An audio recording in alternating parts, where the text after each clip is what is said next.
আর যদি জিতে যাও আমার এই মোহন মুরলী আমি তোমাদেরকে দিয়ে দেব।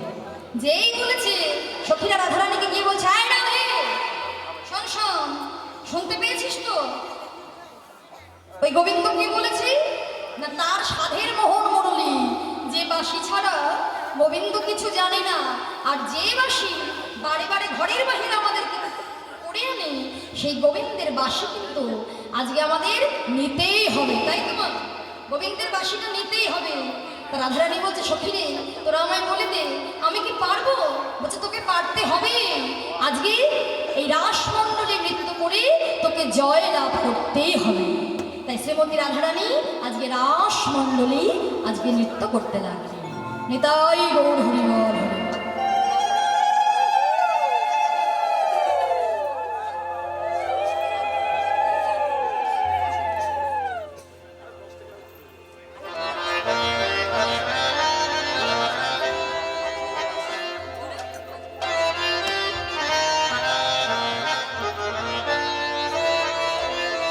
সবাই হলো ধ্বনি করবে, রাধে রাধে।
রাধারানীর নামে জয়ধ্বনি করতে লাগলেন।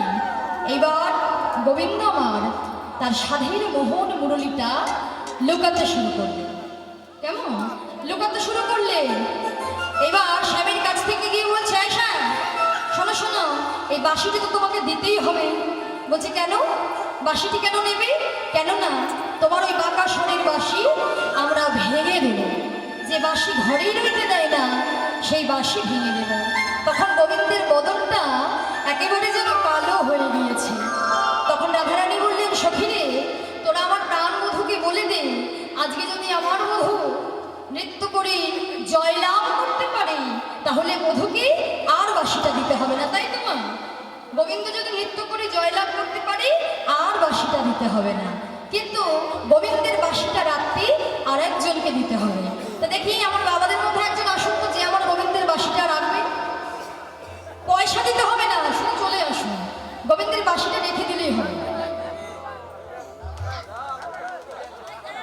দেখি কোন বাবারা আছে, দেখি তো।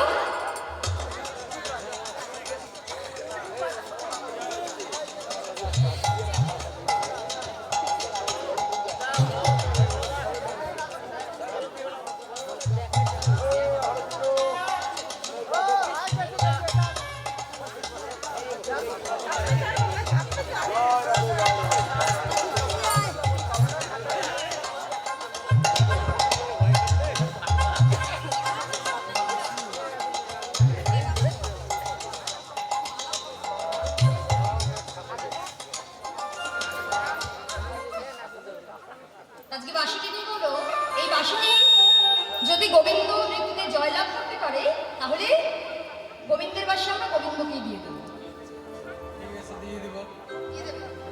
আচ্ছা, গোবিন্দের বাসে কি রাখবো, তাই তো মা?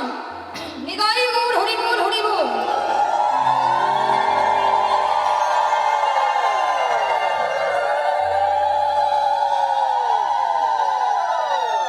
তা গোবিন্দের বাসিটা হাতে নিয়ে এমনি ছেড়ে দিলে হবে?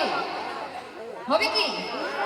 একটু নৃত্য করতে হবে। গোবিন্দের বাসি নিয়ে এমনি চলে গেলে হবে না, একটু সুন্দর করে নৃত্য করতে হবে। হ্যাঁ, সবাই মিলে একটু রূপধ্বনি করবেন, হরিধ্বনি করবেন, কেমন?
শোনো, আজকে তোমায় নৃত্য করে জয়লাভ করতেই হবে, কেমন?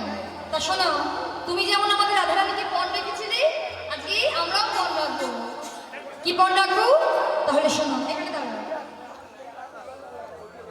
তোমার নানুরিবে ক্ষুদ্র ঘণ্টি শ্রবণের মুন্ডা, নানুরিবে গঠন মুন্ড পুরের কড়া, নানুরিবে গণ্ড মুন্ড পুরের কড়া, নানুরিবে গণ্ড মুন্ড পুরের কড়া, নানুরিবে গণ্ড মুন্ড পুরের কড়া, নানুরিবে মনোমালা বুঝিব বড়া। তোমার নানুরিবে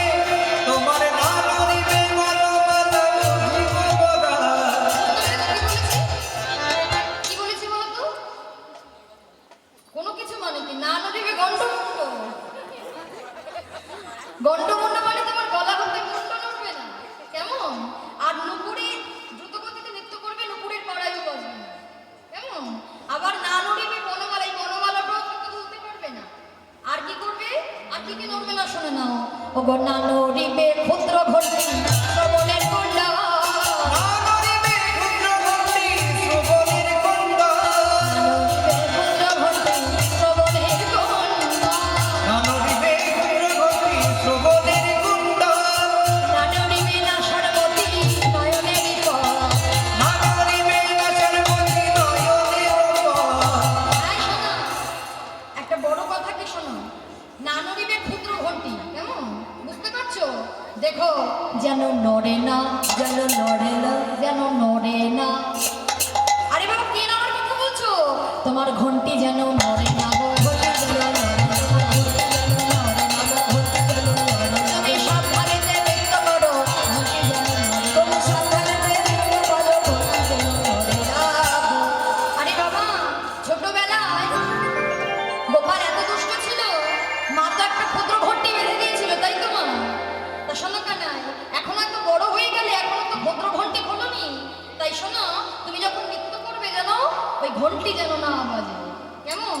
আর শোনো, আমরা তো ভালো ভালো ওস্তাদ ধরে গীতিবাদ্য শিক্ষা অর্জন করেছি, তাই আমরা এক এক সখী এক একটা বাদ্যযন্ত্র বাজাবো। কে কি বাদ্যযন্ত্র বাজাবো জানো? ললিতা বাজায়